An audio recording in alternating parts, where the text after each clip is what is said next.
Halo sobat-sobat akuntansi, ketemu lagi dengan saya Endang Sari Bulela, saya dari Politeknik Negeri Medan.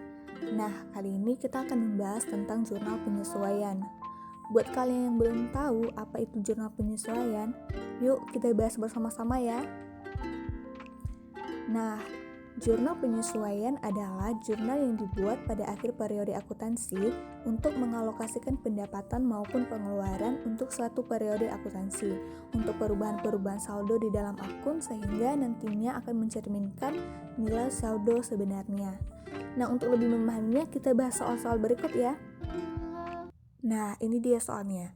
Saldo akun sebelum penyesuaian untuk Pajajaran Realty pada tanggal 31 Juli 2016 akhir tahun berjalan adalah sebagai berikut. Ini adalah neraca saldonya ya guys. Nah, di sini ada 6 kejadian yang perlu kita sesuaikan. Artinya ada 6 kejadian yang tidak sesuai di neraca saldo yang tadi ya, yang ini. Nah, kita perlu menyesuaikannya. Oke, soal yang pertama. Biaya yang belum ditagih pada tanggal 31 Juli sebesar 11.150.000. Nah, kita sesuaikan pada akhir bulannya. Biaya yang belum ditagih itu artinya pendapatan yang telah dihasilkan tetapi kasnya belum diterima. Nah, untuk pembuatan jurnalnya, jadi jurnalnya itu piutang di debit bertambah karena dia masih belum membayar utangnya kepada kita, maka itu dihitung sebagai piutang dan pendapatan jasa itu dikreditkan. Nah, untuk soal selanjutnya ada perlengkapan yang tersisa pada tanggal 31 Juli sebesar Rp900.000. Jadi jurnal penyesuaiannya beban perlengkapan di debit dan perlengkapannya di kredit. Sebesar berapa? Sebesar yang hilang. Kita lihat di neraca saldo perlengkapan sebesar Rp3.350.000 dan di soal tersisa sebesar Rp900.000. Jadi yang terpakai sebesar Rp2.450.000. Maka beban perlengkapan Rp2.450.000 itu di debit dan perlengkapannya dikreditkan sebesar Rp2.450.000. Nah, untuk soal selanjutnya, sewa yang sudah terpakai sebesar 6 juta. Sewa yang sudah terpakai sebesar 6 juta rupiah.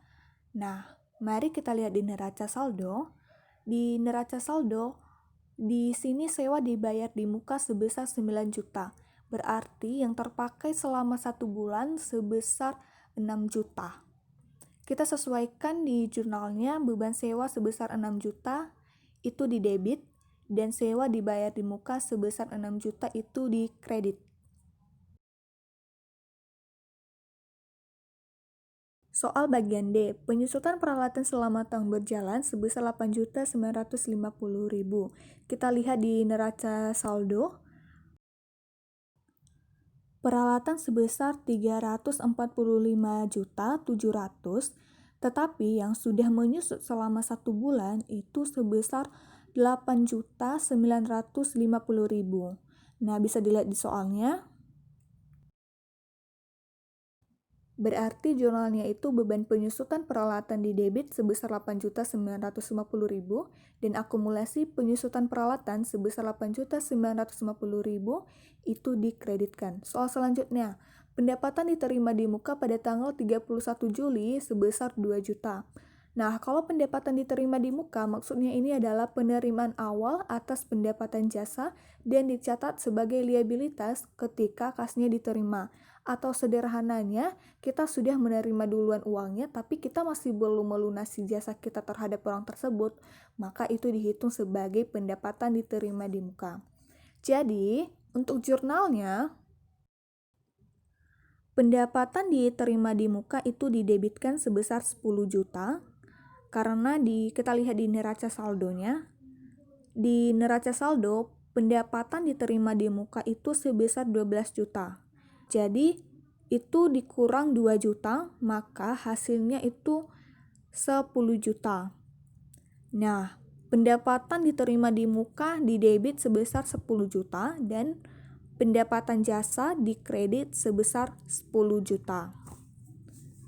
Kita masuk ke soal selanjutnya, soal terakhir, upah yang masih harus dibayar ya pada tanggal 31 Juli sebesar 4.840.000. Nah, maksud dari upah yang masih harus dibayar ini adalah artinya beban yang telah terjadi tetapi belum dicatat dan belum dibayarkan. Maka jurnalnya adalah beban upah sebesar 4.840.000 itu didebit dan utang upah dikredit sebesar 4.840.000 rupiah. Nah, kita masuk soal yang kedua. Nah, soal nomor 2 ini Andal Repair and Service, sebuah toko perbaikan elektronik, menyiapkan neraca saldo disesuaikan ditunjukkan di bawah ini pada akhir tahun pertama operasinya. Ini adalah tabel neraca saldonya ya. Andal Repair and Service neraca saldo belum disesuaikan periode 30 April 2016. Nah, kita langsung masuk ke bagian soalnya. Bagian A, pendapatan jasa yang belum ditagih pada tanggal 30 April adalah sebesar Rp9.850.000. Nah, sama seperti soal sebelumnya, kita buat jurnal penyesuaiannya seperti ini. Nah, jurnal atau account receivable itu didebit sebesar Rp9.850.000 dan service income atau pendapatan jasanya itu dikredit sebesar Rp9.850.000.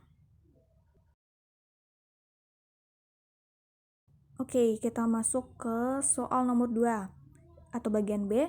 Perlengkapan yang masih tersisa pada tanggal 30 April adalah sebesar Rp4.660.000. Maka kita buat jurnal penyesuaiannya seperti ini. Nah, maka kita buat jurnalnya seperti ini.